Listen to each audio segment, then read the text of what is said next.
Օրենսդիր գործադիր իշխանության հարգելի ներկայացուցիչներ, հարգելի ներկաներ, նախ ողջունում եմ Silicon Mountains տեխնոլոգիական գագաթնաժողով եւ շնորհակալ եմ հրավերի համար եւ ուզում եմ ընդգծել, որ կարևորում եմ այս գագաթնաժողովը եւ նման միջոցառումները այլոց շարքում այդ թվում տեխնոլոգիաների նկատմամբ հանրային վերաբերմունք եւ ընկալում ձևավորելու առումով, որովհետեւ ինչպես աշխարհում, այնպես էլ Հայաստանում տեխնոլոգիաների նկատմամբ վերաբերմունքի ձևավորման փուլ է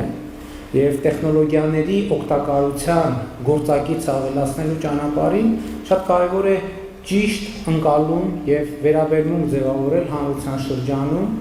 տեխնոլոգիաների նկատմամբ եւ դրանց օգտակար գործակիցը հասանելի դարձնել մարդկանց եւ այս առումով ուզում եմ ընդգծել եւ նաեւ այս նպատակով երբ ասում ենք տեխնոլոգիաներ պետք է արձանագրենք որ մենք չենք խոսում ինչ որ աննախադեպ բանի մասին իհարկե յուրաքանչյուր տեխնոլոգիա ինքը աննախադեպ է բայց տեխնոլոգիա երևույթը որպես էություն եւ որպես բովանդակություն քաղաքակրթությանը ուղեկցող մշտական գործընթաց է եւ տեխնոլոգիաների զարգացումն է անդադ գործընթաց։ Հիմա մենք խոսում ենք արհեստական բանականության մասին, բայց process-ը ամբողջական հասկանալու համար մենք պետք է օրինակ արձանագրենք, որ գյուղատնտեսությունը ժամանակին, երբ որ մարդը որդեգրում էր գյուղատնտեսություն եւ արդեն սովորում էր բուսաբուծություն, օրինակ, դա տեխնոլոգիա էր։ Չնայած մի քանի հազարամյակների զարգացմանը հիմա գյուղատնտեսությունը զարգացման նոր էջ է բացել իր համար, որովհետև ի հայտ է գալիս արդեն ինտենսիվ գյուղատնտեսությունը, որի մեջ արդեն բազմաթիվ ենթազարգացումներ են տեղի ունենում։ Կրակը եւ տաք կերակուրը դրանք ժամանակին, ինչպես ասում են, cutting edge տեխնոլոգիաներ էին եւ այս առումով համեմատությունը անտեղի չէ, որովհետև նույն կրակը վերցված է բնությունից ըստ էության, բայց արհեստական բանականությունն էլ գործում է բնության մեջ գոյություն ունեցող եւ գործող օրենքների ադապտացման եւ որդեգրման շնորհիվ։ Եվ սա ուզում եմ ընդգծել ցույց տալու համար, որ տեխնոլոգիաները եղել են կա եւ շարունակելու են մնալ մարդու կյանքը լավացնելու, բարեկեցության աստիճանը բարձրացնելու միջոց եւ այդպեսին եղել են միշտ, չնայած մենք հիմա ասում ենք, որ տեխնոլոգիաները բերում են մարտահրավերներ եւ սպառնալիքներ, բայց այս երևույթը նույնպես նորություն չէ։ Բոլոր տեխնոլոգիաները իրենց հետ բերել են սպառնալիքներ եւ մարտահրավերներ։ Այսօրվա տեխնոլոգիաների մասին շատ է ասվում, որ եւ դա ճիշտ է, այսինքն ասված որևէ պնդում եւ հանրության շրջանում գոյություն ունեցող որևէ մտահոգություն ես չեմ ուզում հերքել, ուղղակի ուզում եմ ավելացնել։ Ասում եմ, որ այսօրվա տեխնոլոգիաները կարող են մարդուն կախվածության մեջ գցել եւ դա ճիշտ է, բայց սա առաջին տեխնոլոգիան չէ, որ մարդուն կարող է կախվածության մեջ գցել։ Ես ուզում եմ բերել օրինակ դեղագործության օրինակը, որը ժամանակին, երբ որ ինքը ստեղծվում էր, արդեն էլի cutting edge տեխնոլոգիա էր, որը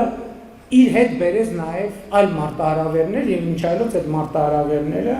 այսօր, ինչեւ այսօր ոչ միայն առկա են, այլև իրենք ծավալվում են ամբողջ թափով, բայց որևէ մեկի մտքով չի անցնում ուղղակի անջատի չանջատել եւ դեղագործական տեխնոլոգիաները զրոյացնել։ Եվ այս առումով ես ուզում եմ ընդգծել, որ բացման տեսահոլովակում ասված այն նախադասությունը արտահայտված անմիքը, թե արհեստական բանականությունը եւ ընդհանրապես տեխնոլոգիաների հետ մեր առնչությունները կանխորոշում են Հայաստանի Հանրապետության ապագան, դա 100%-անոց ճշմարտություն է, բայց ես ուզում եմ լրացնել, որ այդ նախադասությունը նույնքան ճշմարիտ այսօր հնչում է աշխարհի բոլոր երկրներում, առանց բացառության բոլոր երկրներում եւ իհարկե ես կուզենայի ավելացնել, որ իմ տեսակետից կամ կառավարության տեսակետից, համոզված եմ նաեւ ներկաներից շատերի տեսակետից ձևակերպումը հետեւյալն է, որ ապագան կանխորոշվում է այո տեխնոլոգիաների ներդրմամբ եւ նրանց հետ հարաբերվելու ձևերի որդեգրմամբ եւ այդ process-ները կառավարելու կարողությամբ։ Կարծում եմ ակնհայտ է, որ մեր կառավարության քաղաքականությունն է աջակցել տեխնոլոգիաների եւ տեխնոլոգիական ոլորտների եւ ոլորտի զարգացմանը եւ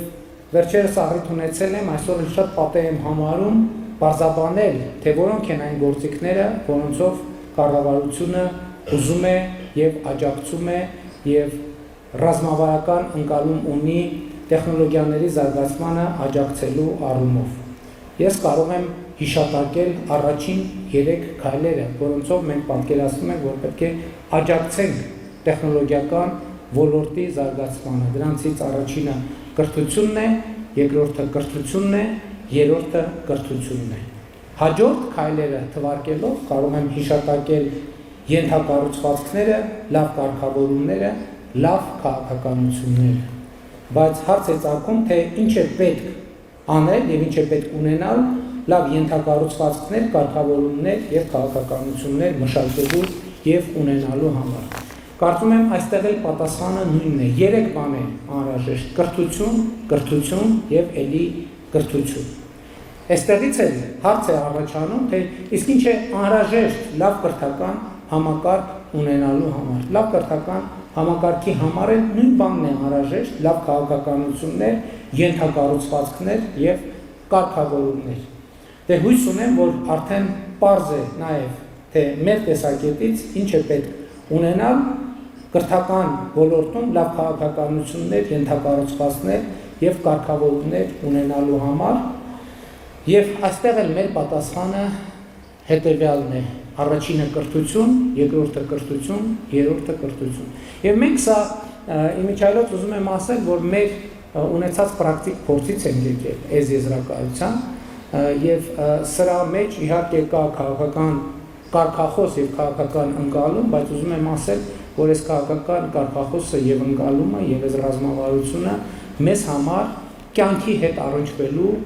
փորձի արդյունքում ձեռք բերված իմացության արձանագրում է։ Իհարկե, նման դեպքերում շատերը ասում են եւ փորձում են լրացնել կամ հարցադրում են անում, թե կարծես թե մենք մոռացանք մեկ ուրիշ կարևոր բան եւ խոսքը փողի մասին։ Իհարկե փողը շատ կարևոր է, բայց ես էլի ուզում եմ անդրադառնալ հարցին, իսկ ինչ է հարկավոր փող ունենալու համար։ Կառավարությունը այս հարցին էլ ունի 3 պատասխան։ Առաջինը կրթություն, երկրորդը կրթություն, երրորդը կրթություն։ Իհարկե, դեմ չեմ, գուցե եղել են ժամանակներ, որ այս հարցին կարելի է ուրիշ 3 պատասխան տալ, օրինակ նավթ, գազ, ոսկի, բայց հիմա նույնիսկ փող ունենալ չունենալու հարցը,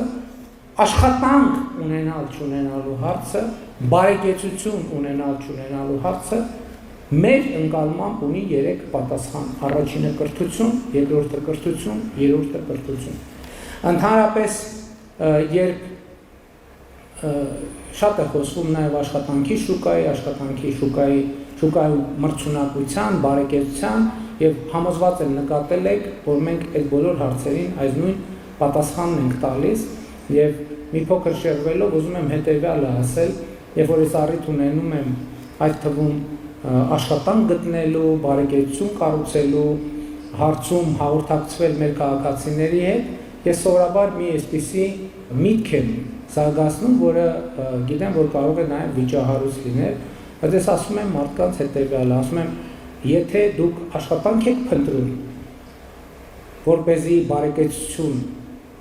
ձևավորեք, ես ես խորհուրդ եմ տալիս աշխատանք մի փնտրեք, որովհետև փնտրվող աշխատանքի արդյունքում իհարկե դուք աշխատանք կունենաք, որոշակի գուցե աղքատության շեմից մի քիչ ներքև, մի քիչ վերև կարողանաք ձեր բարեկեցությունը ապահովել, բայց իրական բարեկեցություն այդ աշխատանքը ձեզ համար չի ապահովի։ Եթե դուք ուզում եք բարեկեցություն, ոչ թե դուք փնտրեք աշխատանք, այլ այնպես արեք, որ աշխատանքը ձեզ փնտրի։ Այս աշխատանքն է, որ իրականության մեջ կարող է յուրաքանչյուր մարդու համար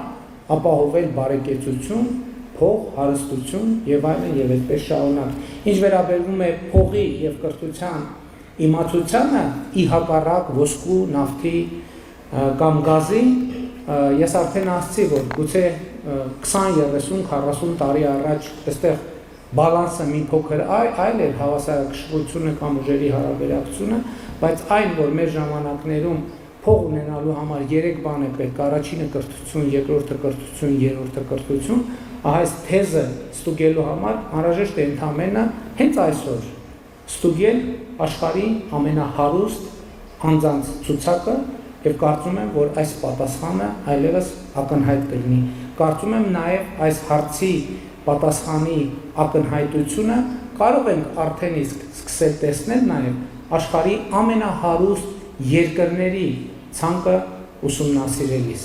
Եվ այս առումով ես ուզում եմ ողջունել նաեւ, որ հենց մուտքից մեր գործընկերները, կազմակերպիչները ներկայացրին, որ այդ թվում տեխնոլոգիական ոլորտի մեր գործընկերները ըստ էության արդեն իսկ իրենց ներդրումն են անում, չնայած նոր չէ ներդրումը, բայց այդ ներդրումը գնալով նոր դրսևորում է ստանում հանրակրթության ոլորտում եւ ես համոզված եմ, որ սա ճիշտ ճանապարհ է, որը ապահովելու է մեզ անհրաժեշտ, մեր պետությանը անհրաժեշտ, մեր պետության զարգացման, անվտանգությանը, բարեկեցությանը, հարատևությանը անհրաժեշտ 3 հիմնական նախապայմանների ապահովումը։ Առաջինը կրթություն, երկրորդը կրթություն, երրորդը կրթություն։ Շնորհակալ եմ։